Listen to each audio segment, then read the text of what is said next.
1. Welcome to Made for More Living. One small step for man. With Johnny Jennings. Kick the tires and light the fires, Big Daddy. The fastest and most exciting hour of news, events, and real estate in Northern California. And this is a fact that was proved. Powered by eXp Realty. Online at madeformoreliving.com. Does everybody know what time it is? Get ready. Here we go. So today on the show, we have an incredible guest. She's going to be talking about a topic that is just absolutely riveting and that people cannot wait to talk about. Like, this is hotter than AI. It's hotter than stocks, bonds, tariffs. I'm not sure if you're being sarcastic or you're being genuine. We are going to be talking about credit repair. Nice. Who doesn't want to talk about credit repair? That's right. No, but on the show today, everybody has credit, right? Whether it's good, bad, or ugly. Good, bad, ugly, or no credit. You're somewhere on the spectrum. Right. Right. And so with us today is Sarah Perkins with Blue Water Credit. Thank you for being on the show, Sarah. Yes, thank you for having me. I love that name, Blue Water Credit. It's just so peaceful. It's calming. very calming. Because obviously, especially if you have bad credit, it's a very anxious, fearful, worried, stressful time on somebody. It's just this load that they carry, and it's constantly on their mind every day. And it impacts their lives. Like, can I get a car? Can I rent? Can I buy a house? Right. Job. Can I get a job? Right. And so it is definitely a heavy load. Yeah. And so for you to come along with Blue Water Credit, it's just so peaceful. Hey, Jeff's a marketing genius. If you like. No. But what I want to talk about too is like, what's your, I've always thought, why do we need a credit repair company? Because it does cost for your services. We'll get into that later. But what's really the benefit? Why don't I just pay down my credit cards and move towards building a stronger credit that way? Like, why would I want to hire a Blue Water Credit? Because there's also a lot of charlatans out there. Like, I've heard horror stories. So, Sarah, what's your take on that? So my take is, knowing how a credit score is made up, it's very complicated. So it's more than just paying down your credit cards. There's factors like your payment history, having a good mix of credit, applying for new credit, the length of time that you've had your cards open. And then there's so many different scoring models out there. So first, it's very complicated. Okay. And so it's not as simple as I think it is. No. So one of the biggest factors is credit utilization. So that is your balances compared to your limit. So obviously, if you can pay those down, that's going to have a positive impact, but that's only going to get you to a certain point. So then you have Blue Water Credit that deals with payment history errors, or just even bad payment history if you missed a payment, late payment, charge-off collections. And then we work with the credit bureaus, dispute those items, and then in attempts to get them removed permanently. And that is the biggest factor in a credit score, your payment history. So any time that we can get any of those items permanently removed, that's definitely going to positively impact your score. Okay, so on my end, I'm working on making sure my cards are paid, like making sure my bills are paid regularly, maybe paying them down strategically. Correct. But then on the Blue Water side, you're also helping build that or rebuild that credit history, the payment. Correct. So our program is obviously built on people that do have some negative payment history. So if you haven't missed a credit card payment, you're probably not someone that's for our program. So you're going to work with your credit coach on what accounts to pay off, what accounts maybe you need to open, getting a new installment loan. And then we are going to do the disputing of those negative items through methods online, faxing, phone call, using statute and law to get these things removed. Because there are people out there that will just throw I don't know what this account is, it's fraud. And when you open an investigation with the bureaus, they do have to remove that item and put it in a dispute status for 30 days. So it can falsely give someone a credit score that's not accurate, because then as soon as they determine that it's not fraud, then that item goes right back on. And so people are getting taken advantage of because they're thinking their credit goes up with these people that say fraud. And then really it just goes back to where it was. But that's not what you guys are doing. Like, No. that's just so we're clear, that is what 99% of the air quotes credit repair companies are doing. Yes. Is they're saying, hey, they're promising a quick fix. Yes. But they're actually costing you money and actually damaging you in the long run. Correct. You shared a story, I think, of a friend of yours that had Yes. gone through this process. Like, a friend of yours, she knows you, Yes. and yet she used somebody else. Yes. And so what she did is she paid, first of all, a lot of money up front, which is illegal to do in credit repair. I'll go over the pricing and how we have to operate and we have to perform a service before we can even collect any money. But she paid a lot of money up front. Granted, this gentleman made her credit look impeccable. It looked clean because he used the fraud tactic, and some of the things stuck and they didn't come back. But what she didn't realize is those accounts still had balances. They still were within the statute of limitation in California where she could get sued. And then she had a process server knock at her door a couple months later, and she's getting sued for this debt and now has 2 judgments against her. So on paper, she looks very pretty because her credit score is immaculate because these accounts are gone, but it doesn't absolve you of the debts if you still owe them is the thing. So we're upfront and honest with our clients. Hey, you're going to probably need to pay this one off, or it's going to come back onto your credit, or you can run into the problem of being sued and having a judgment against you. Yeah, I mean, it sounds nice. Hey, just pay me some money and the problem goes away. Yes. But sometimes if it sounds too good to be true, it often is.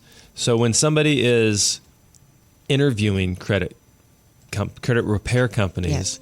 what should they be looking for? Like, what makes Blue Water different? Okay. Yeah. So first and foremost, with credit repair, you need to be at least licensed with the DOJ. So you can go onto the DOJ's website and plug in that credit repair company's name or that person's name, make sure that they are actually licensed with them. And then you have to be bonded. And then there's rules and regulations that go along with the fees that we charge. So like I mentioned, you can't charge for anything up front unless a small enrollment fee to cover admin costs.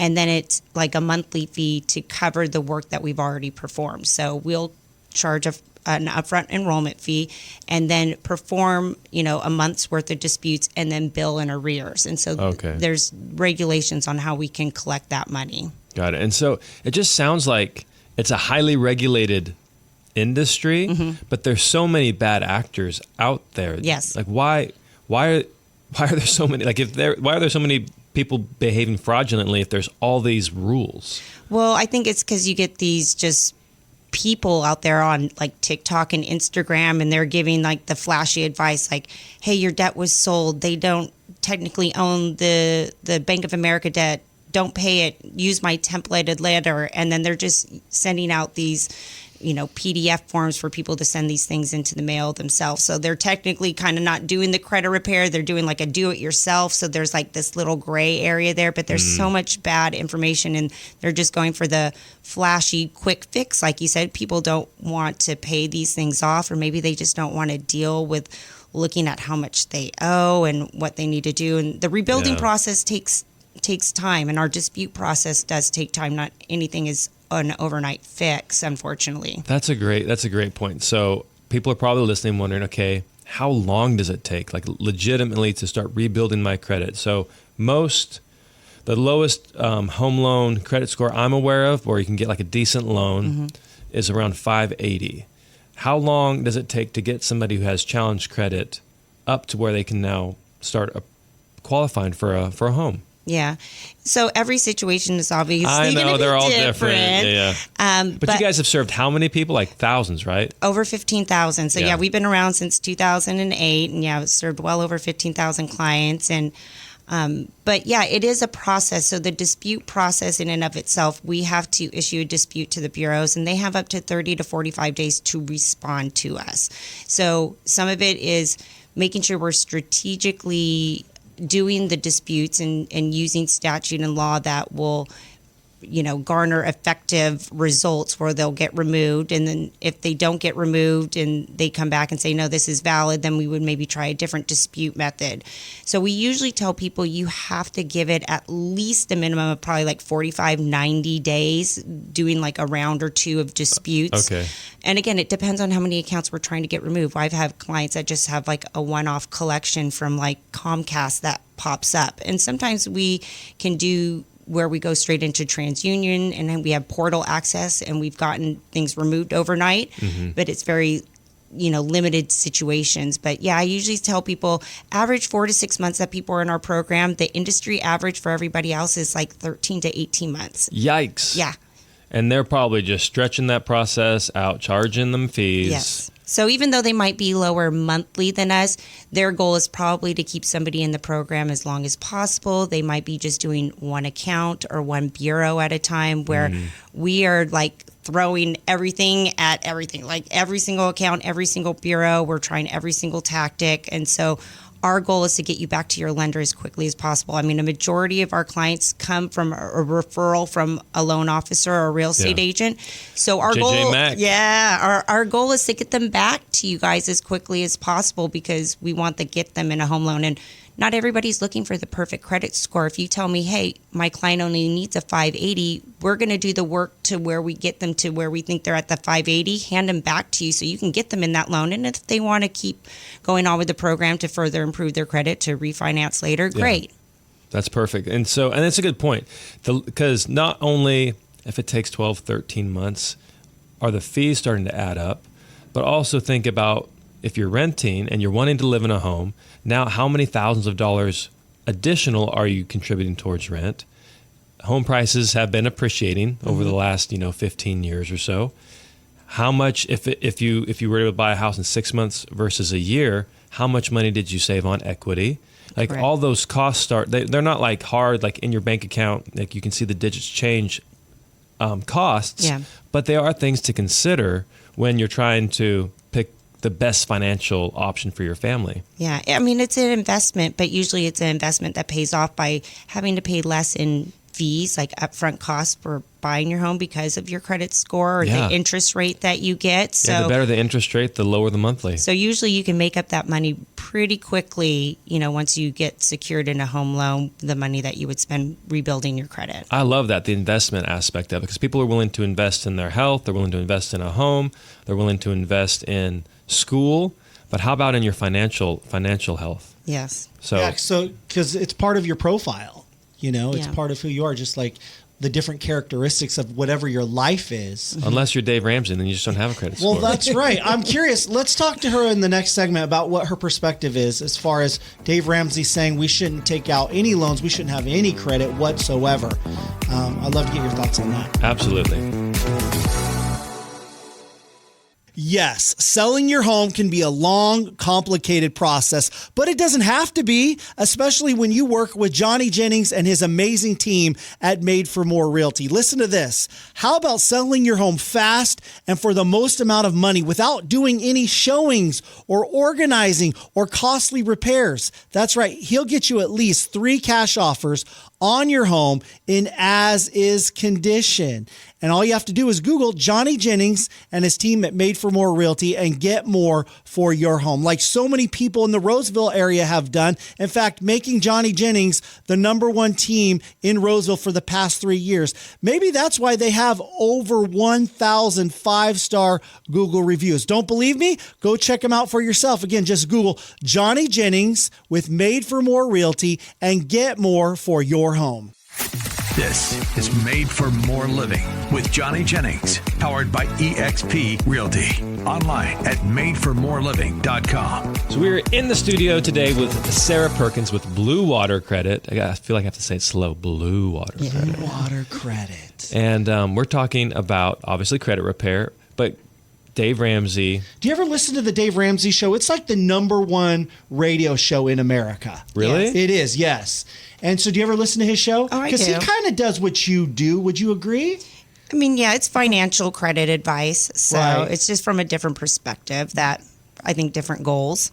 What do you think about the advice he gives to listeners who call in and say, hey, I'm in debt, I'm having this kind of problem? What do you think about the advice he gives Yeah. people? How do you see it through your credit repair lens? So, I mean, it's financially sound advice as far as getting out of debt and not being over your head in payments. I understand that perspective, but if you're trying to get a loan or any kind of traditional financing, you have to play the credit game, unfortunately. So, to develop a credit score, you have to have, a certain number of revolving credit cards open. They ideally want an installment loan, like an auto loan or a student loan, and then a mortgage. And so, again, So let's break that down. yes. About how many credit cards is suggested? So with FICO, and that's the main player in the game still right now. They still do about 90% of the lending decisions. They're changing though, right? Isn't there? They a new are one? changing. So they are going to be going to a Vantage 4.0, which is your Credit Karma score that people see. Okay. And a FICO 10T. It was actually supposed to go live fall of this year, but it got a little bit more pushback. What they're doing is they are using these new scoring models and applying it to loans over the last 30 years and seeing if these people would have gotten the financing based on like the new scoring models so that they can test it out. So they need a little bit more time for that. But right now it's still FICO. For mortgages, it's your versions 5, 4, and 2 if you want to be really specific. Okay. But now I'm forgetting what the question was. How many credit cards? Oh, credit cards, Yeah. yes. So according to FICO, they want anywhere from 1 to 5 revolving credit cards open. And that's like your Visa, MasterCards, your retail store cards where you have a credit limit. You can...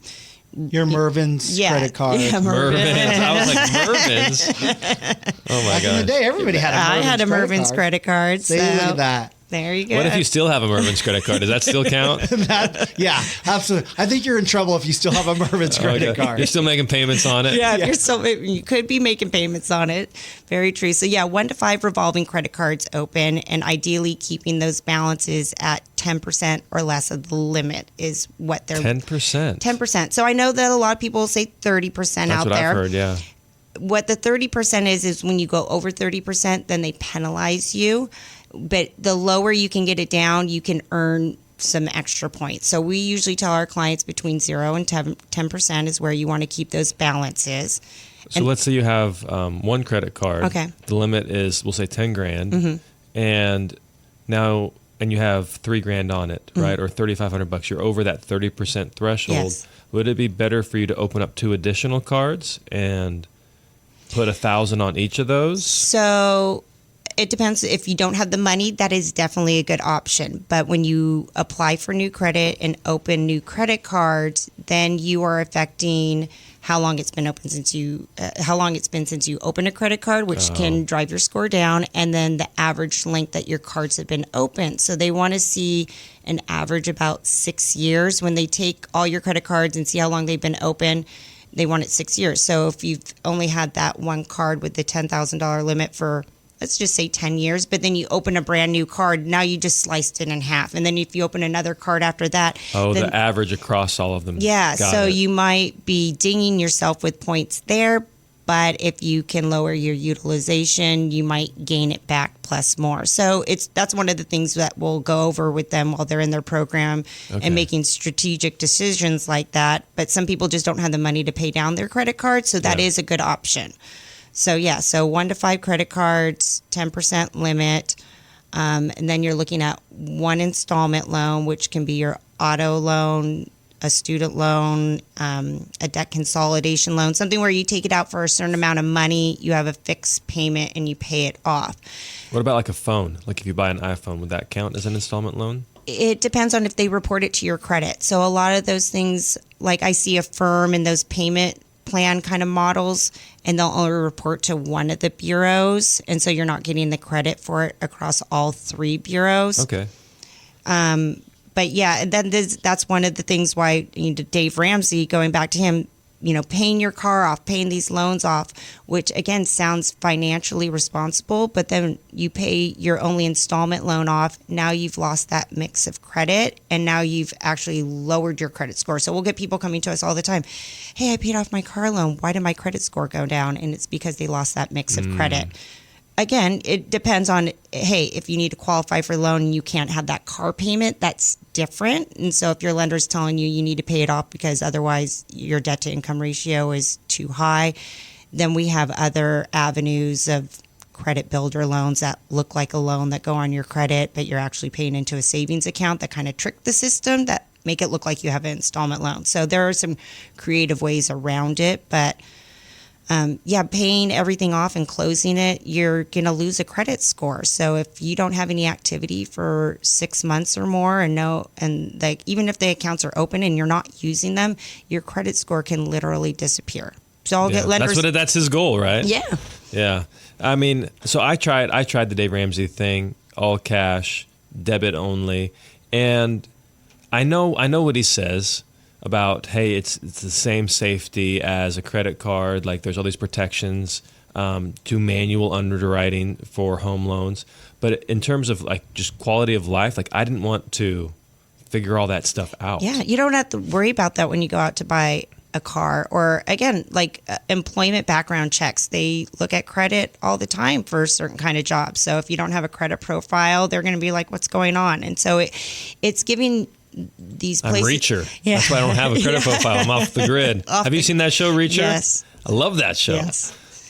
But so I mean, your credit profile is basically telling somebody a story of how responsible you are. Can you take out a debt and pay it back responsibly? And so it's showing behavior trends, and so that's why it's used for employment background checks, and why car loans and auto loans and mortgages, that they look at those kind of things.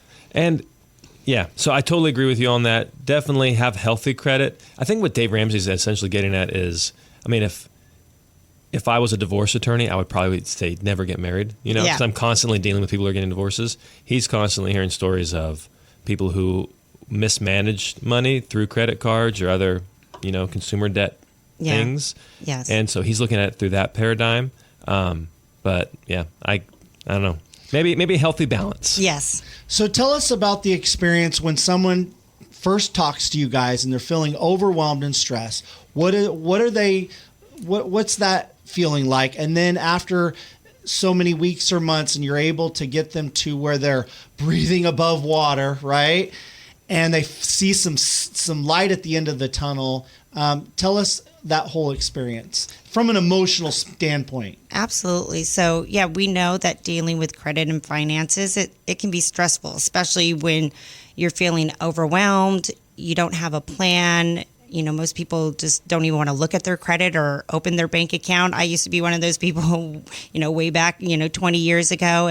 And so we understand. So did Jeff. Yes. Right, that's how he started. I mean, he got turned down for a bank account and said, what's going on? And what am I doing here? Yeah. And looked into building his own credit and then started doing it for friends. And then it just turned into a business. But, that's what we understand when they come to us. So first and foremost, they do a consultation with our credit advisor. We're going to go over their credit report. We're going to be understanding of their situation, ask questions. What's your goal? Are you trying to buy a home?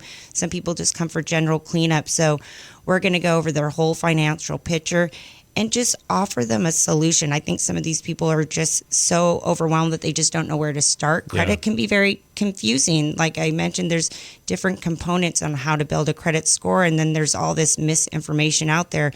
Pay off your credit cards, close them down, don't get credit, like Dave Ramsey said. And so you're hearing all these different things where you're dealing with professionals at Blue Water Credit. We've all been in this industry for 10 plus years. We're watching the trends. We're telling you, pay these ones off. Don't necessarily spend the money and pay these off. You're not going to get a benefit from it, because a lot of people have that understanding. Hey, I paid off this collection. Why isn't it deleted on my credit report? Well, just because you pay something off doesn't mean that the negative mark that you got from it disappears. Yeah, there's companies out there that will do a pay for delete, but I think it's a common misconception that, hey, I paid off this credit card and closed it. It's still there. Well, those things can stay there still for 7 years. Wow. And is that one of the services that you can help? Yes. Like clean up if it wasn't filed correctly or whatever?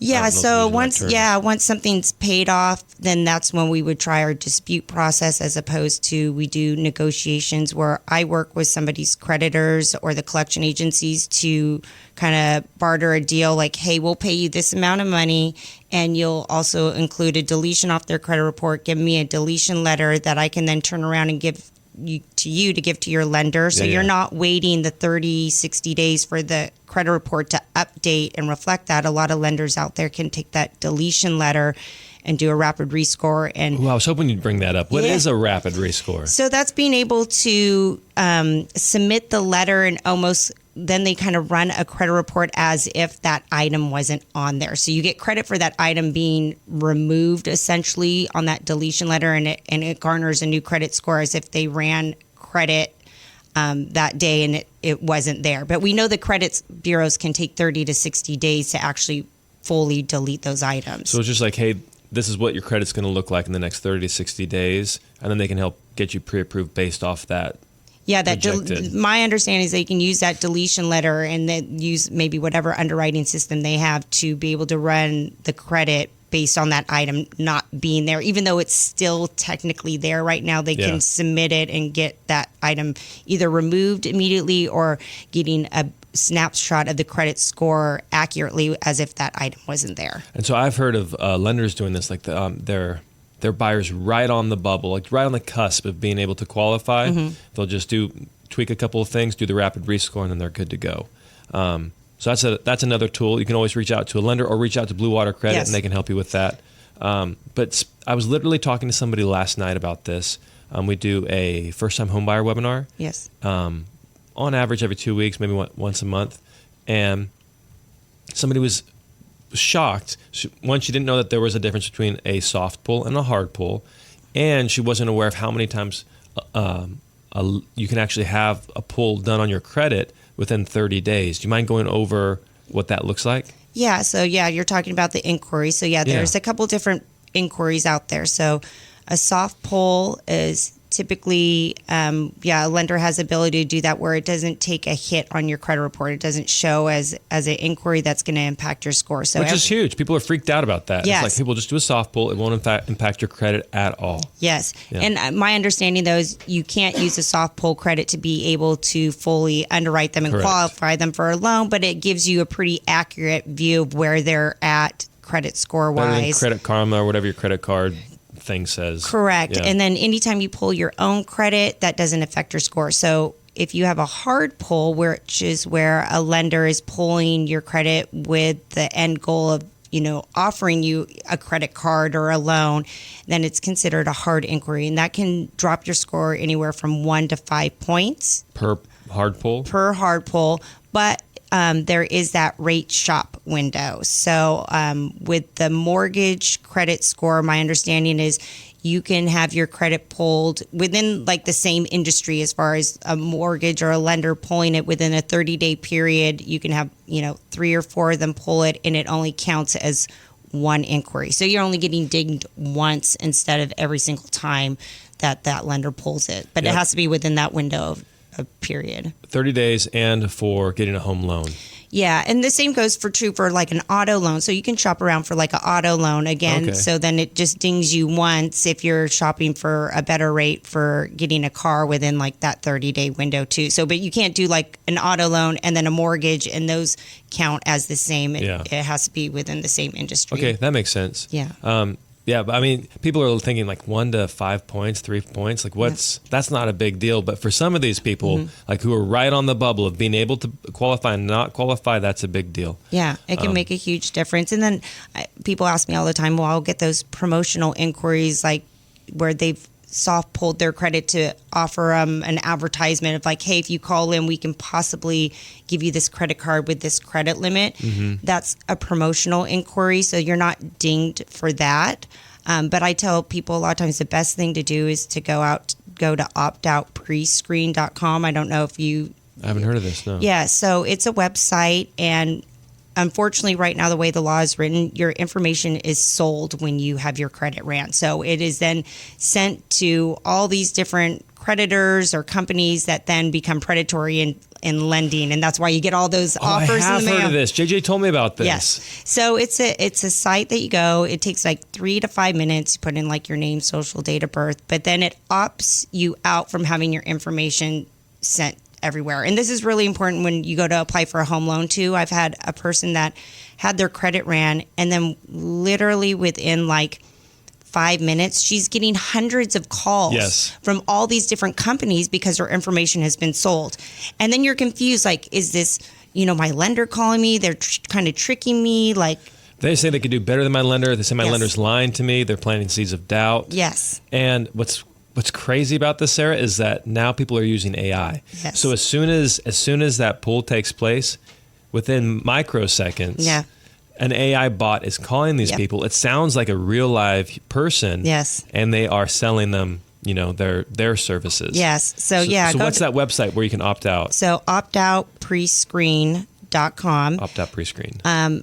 My understanding, it lasts for 5 years, so you do have to go on and renew it. You can opt back in anytime you want in case you want to get all those promotional offers. But I know that they're lobbying right now to have it be the reverse, where you have to opt in, like everybody should be automatically opt out. So I know that's one of the bills that they're trying to put forward in Congress right now. I hope they would do that, because I talk to JJ Mack, lender extraordinaire, all the time, and he gets people pre-qualified. They pull the credit, they're ready to go, and then they get this deluge of scammers, for lack of a better term, and sometimes people take the bait, and then they go down this rabbit trail, and it's like not what they thought it was, and then they have to come back to them, and it just costs them a lot of time and money if they would have just, well, one more time, what was that website? Optoutprescreen.com. Optoutprescreen.com. Yeah. I mean, it's almost like a do not call list. Correct. It is. It's like a do not call list for credit. Yeah. Cool. All right. Well, thank you so much for being on the show today. Yes. If somebody wants to reach out, what is the best way for them to contact and take next steps with Blue Water? Yeah, so you can always go to our website to request a consultation, which is just bluewatercredit.com, or you can call us at 916-315-9190. Again, our consultations are completely risk-free, no cost. We'll help you pull credit. If you don't have a current credit report, you'll spend about 15-30 minutes on the phone with our credit advisor, and you're going to leave that call having some kind of solution or plan, whether it be we're good for you and credit repair is a good fit. Maybe we just give you some advice on what you need to do on your own. Yeah. Maybe you need credit counseling or debt management, but you're going to leave knowing exactly what you need to do and kind of what the cost is. On average, we're about $199 per month for a single person. Okay. Average length of program 4 to 6 months, but you can cancel at any time with a 30-day notice. Some people just need 30 days and they're in and out and back to their lender. So again, it's an investment. What you end up saving in the long run is going to be way more than what you spend with us. And it doesn't cost anything up front to get this roadmap, to know Correct. exactly what to expect. Correct. Like, for example, we recently had a client who came to us. They were wanting to buy a house. They were living in an apartment. I think it was like 5 of them in like a 2-bedroom apartment. And the husband wanted, more space for his family. And the best they could do at the time was a mobile home. And so one of our agents was like, hey, you know what? Let's go through Blue Water. Let's build up your credit. Take a little extra time, but then you'll be able to have the real solution to your problem, like the real home you want. And they took, I think it was 4, maybe 5 months, and then they were able to qualify for a traditional 3-bedroom, 2-bath home. Yeah. Right? We hear stories like that all the time, and it's, why we do what we do. It's gratifying to see people get into a home, especially when they've been told by everybody else, you'll never be able to qualify for a home loan. Lenders, they don't want to touch it because your credit's not good enough. It's not a no, it's just a not right now. Not right now, exactly. And so I encourage people. We have, hundreds of 5-star reviews across Google, Yelp, on Facebook of all these kind of stories that you can check out. Again, we've been around since 2008, helped over 15,000 clients. So I think we have an idea. We know what we're doing. And they're legitimate. Don't go to TikTok. Don't get your credit repair from TikTok. Correct. Get it from Blue Water Credit. Thank you again, Sarah. All right. Thank you. You have been looking forward to this for years. You've been planning and planning and planning. Finally, the day is coming where you can finally sell your home, retire, and move out of state. But now you're not sure if you can make that happen because you don't know if you can make the amount of money that you need to sell your home and move out of state and retire and enjoy those golden years. Well, have you reached out to Johnny Jennings with Made for More Realty? There's a reason why he's been #1 in Roseville for the past 3 years, why his team has over 5-star Google reviews.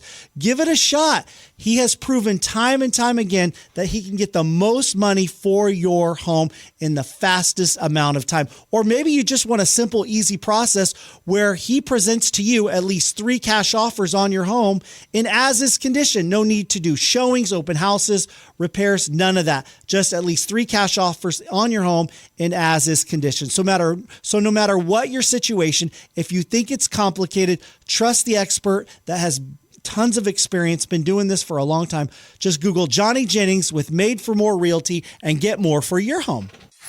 This is Made for More Living with Johnny Jennings, powered by EXP Realty. Online at madeformoreliving.com. So, Matt, homes are going up for sale in your neighborhood? At least in my neighborhood. And they didn't call me? Like, what are you doing, exactly. So we usually take a nightly walk with the kids, and we walk around the neighborhood. And just this week, we've noticed that there's at least 2, if not 3 homes that all of a sudden they've got signs in the yard and they're up for sale. And so, of course, like any curious neighbor, you pull out your phone and you pull up the website or the address and you look at the pictures, and we noticed, okay, no big upgrades per se, just basic, obviously not in need of major repairs, but in okay condition. Yeah. Right. And then we look at the prices, and they're, I would say, I don't know, a good percentage higher than what we thought a home like that would sell for. Really? Especially in the past.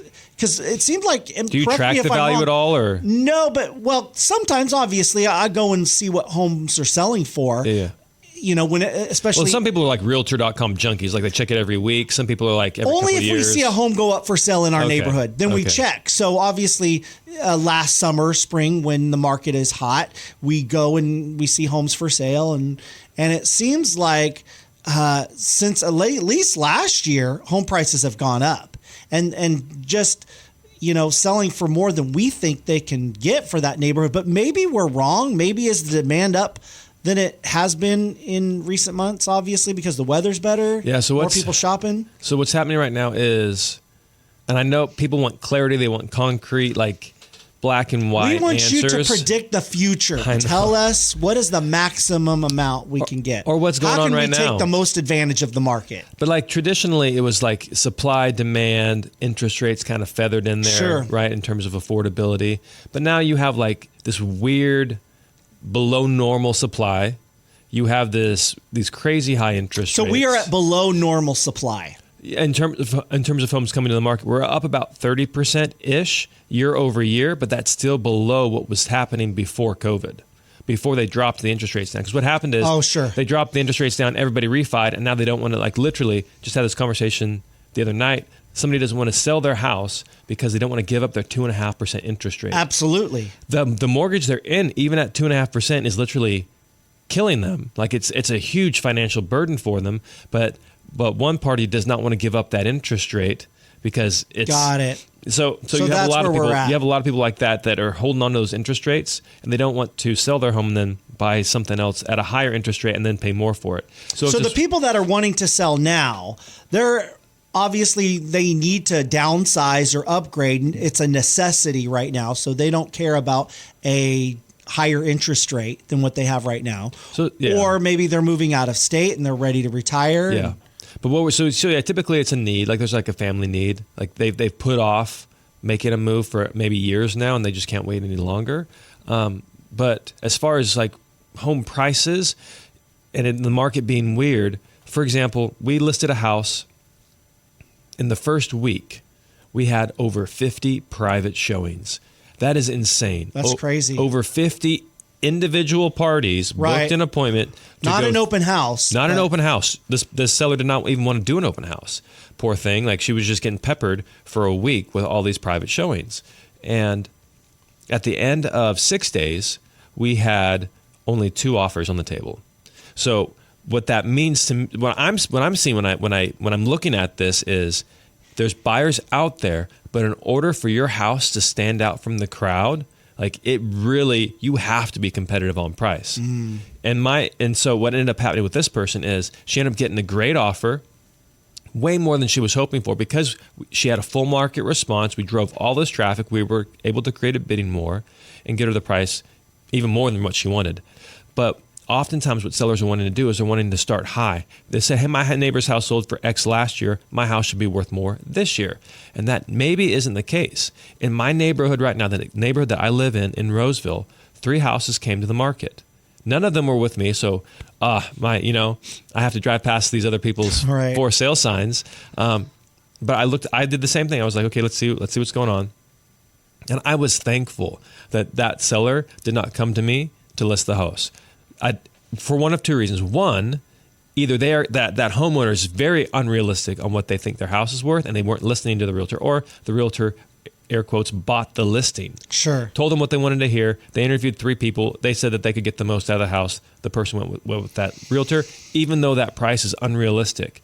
So we recently sold a home in that same neighborhood. All these homes are priced $75,000 to $100,000 more than what the home that actually sold for in the neighborhood. And so when you're walking through your neighborhood, Matt, and you're seeing these house prices, I'm not so curious about what they're listed for. Right. I'm curious about what they sell for. And so, but people need that money. They need that equity to make that next move. So they're tempting the market. I was on a call last night with a different fella, and his realtor bought the listing. Whether it was malicious or just pure ignorance, he said it was worth probably about $75,000 more than they thought. Yeah.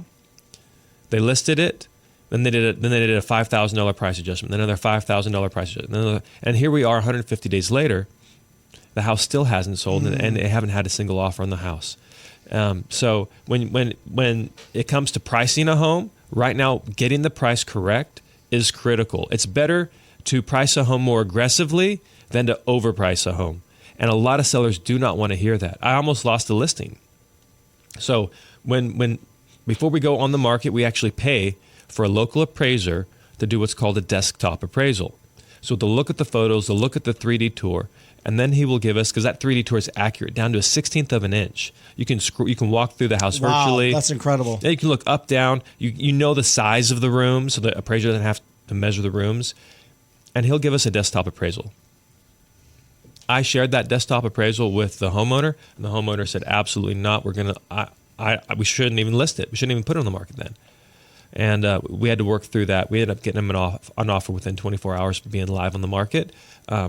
But that's just a challenging conversation to have right now with sellers.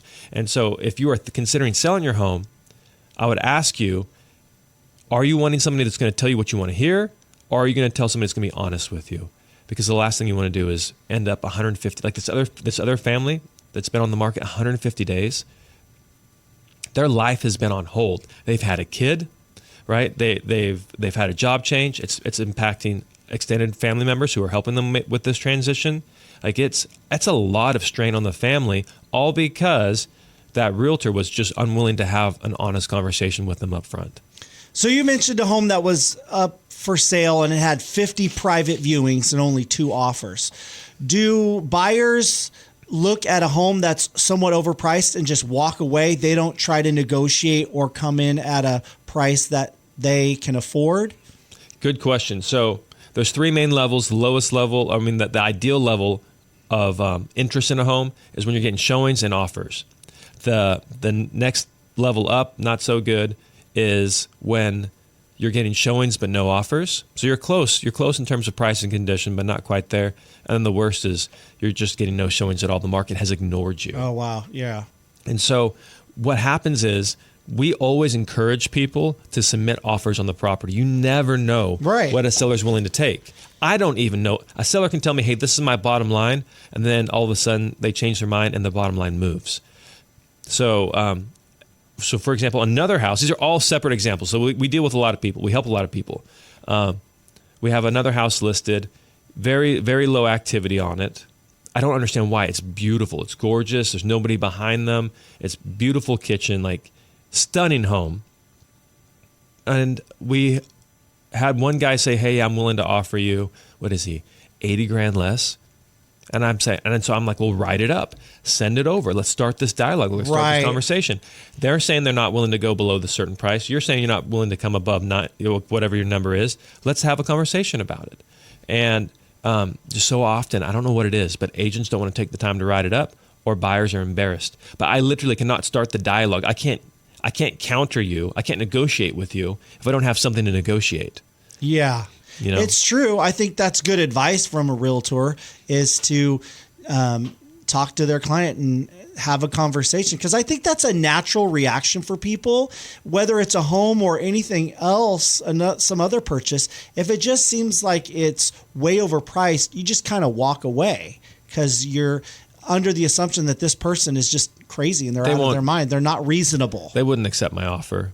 Yeah. That's what's going through their mind. But man, that is where people get great deals. There are actually companies out there that if a home has been on the market longer than 100 days, it triggers something in their software to reach out to that listing agent, and give them and present a low offer on the property, or air quotes low offer. It'll be interesting. I'll give you an update on how these homes are selling, because again, my wife and I both think they are overpriced.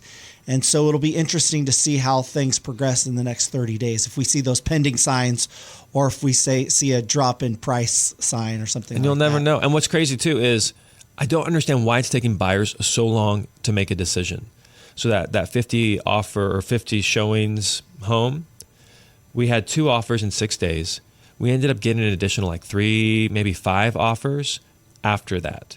And it's like, your agent needs to be moving quicker than that, or you as the buyer need to be making decisions faster than that. Like have the conversation with your agent. Here are my wants, here are my needs. Does it work for my family? Don't wait, because if our seller had decided to take the earlier offers and not wait an additional week, it's very unusual that somebody does that. Very unusual. But she decided to wait an additional week. You could have missed out on the house, right? And so you need to have an agent that's going to move with speed and certainty and has your best interest in mind. And then if you do that, you can typically still get a great deal on a house. In fact, right now concessions are up. They're nearing record levels, like nationally, for what home sellers are willing to do to help the buyer afford the property. And it's just because there is more competition. High interest rates are definitely a challenge. Affordability is a challenge. And so sellers understand that. Like we recently got somebody into a home, like a first-time home buyer. They only paid $500. $500 out of pocket, that's all it cost them to buy this next property, to buy their first home, because the sellers were willing to give concessions to help cover closing costs. Mm-hmm. And then we married that up with a down payment assistance program, and now this person has a sustainable loan, a quality loan. It's not a predatory loan, and they were only out like $500. I have a question, shifting topics just a bit. So my nephew, Nathan, he lives in Roseville. He's renting an apartment right now with his soon-to-be, hopefully, fiance. But they're thinking about purchasing a home, and he's got a great job. She's a teacher, and he has a tech job. Cool. And he was asking me questions about doing a conventional loan versus an FHA loan, because he sees that, well, a conventional loan, I won't have to pay insurance, mortgage insurance. Yeah. But then he's got to come up with the 20% down payment, right? Can you clarify maybe the advantages, the disadvantages of what someone, especially a first-time home buyer, young couple, what you would tell them? Yeah. So first disclaimer, I'm not a loan officer. I don't play one on. But you work with on radio them on a regular basis. But I do. I just want to throw that disclaimer out there. So if your nephew wants like more, like a good loan officer will know what questions to ask that your nephew's not even thinking. Right. And so I would suggest he reach out to JJ Mack and he can help him out. But as far as the difference between FHA and conventional, and this is something we actually go over in our first-time homebuyer class, like the webinar we do regularly. FHA, they have they're more flexible on their debt-to-income ratio, so you can go like 43, sometimes like 49% of your debt to income. So if your income's $10,000 a month, you can get, and when you factor in your whatever you're paying to live, like your rent or your soon-to-be mortgage payment, that can get up to like $4,700, and you can still qualify for a home loan. With a conventional loan, it's lower than that. You can't push the debt to income that high, so you have to have like a lower household, lower expenses. Mm-hmm. So that's one difference. Another difference is with the FHA loan, you can have a lower credit score. So compared to a conventional loan. Right. So with FHA, you can have a lower credit score, a higher debt to income ratio, and still qualify for a home loan. With conventional, it has to be a higher credit score and a lower debt to income. So more quality, like a more qualified buyer. And then as far as mortgage insurance, he's right. Like, I mean, he can't get rid of his mortgage insurance on his FHA loan as long as he has the FHA loan. If he refinanced into a conventional loan, like a 3%, 5% conventional loan, or excuse me, 20. As soon as he has 20% equity, he could refinance into a conventional loan and get rid of that. You're still going to have the mortgage insurance as long as you have less than 20% equity. So whether you go FHA or conventional, the mortgage insurance will still be there. That makes sense? Yeah. So you can how do much it. are you looking at for mortgage insurance? It depends on the loan. Typically, it's a couple $100 a month. Yeah. And so, like FHA is 3.5% down. There are 3% conventional loan programs. So it's 0.5% less than the FHA program. So technically, it's less money to the table. You just have to be a more qualified buyer. For that 3%, there's a 5%, there's a 10%, and then there's the one everybody is familiar with, the 20% down. So it seems somewhat complicated. A lot more questions have to be asked, obviously. Yeah, so if anybody, whether it's your nephew or anybody, like just reach out to us and we'll just start a conversation. We don't pull your credit. We're not hard sales. Like literally, I was on a call last night with a guy and he's like asking me all these questions. I said, hey, whether you use me or not, here's what I would do. Whether you use me or not, here are the questions I would ask. Right, good. Like that. And so that's how we like to approach it. So if you have any questions, just go to madeformorerealty.com. So what would be your advice for buyers and sellers in a quick 30 seconds? Buyers and sellers right now as we enter the end of spring. Yeah, if you're a buyer, get clear on what it is you're looking for and move with speed and certainty, and don't be afraid to ask. Like, don't be afraid to ask, hey, can I get this? Can we come off on price? Right. Can you give me some closing costs? Like, the faster you move and the shorter those conversations are, the quicker those conversations are with sellers, the more likely you are to get what you want in a situation rather than taking days to respond. So don't be afraid to ask. And if you're a seller, my suggestion is price the home aggressively. You cannot underprice a home. You can overprice a home, but you cannot underprice a home. Get that out of your head that you're leaving money on the table. It is not happening. If you're working, you can always say no. You can always say no. And if you're working with a realtor who has a full market response marketing program like what we have, it's literally impossible to underprice a home. Yes, selling your home can be a long, complicated process, but it doesn't have to be, especially when you work with Johnny Jennings and his amazing team at Made for More Realty. Listen to this. How about selling your home fast and for the most amount of money without doing any showings or organizing or costly repairs? That's right. He'll get you at least 3 cash offers on your home in as-is condition. And all you have to do is Google Johnny Jennings and his team at Made for More Realty and get more for your home, like so many people in the Roseville area have done. In fact, making Johnny Jennings the #1 team in Roseville for the past 3 years. Maybe that's why they have over 1,000 5-star Google reviews. Don't believe me? Go check them out for yourself. Again, just Google Johnny Jennings with Made for More Realty and get more for your home.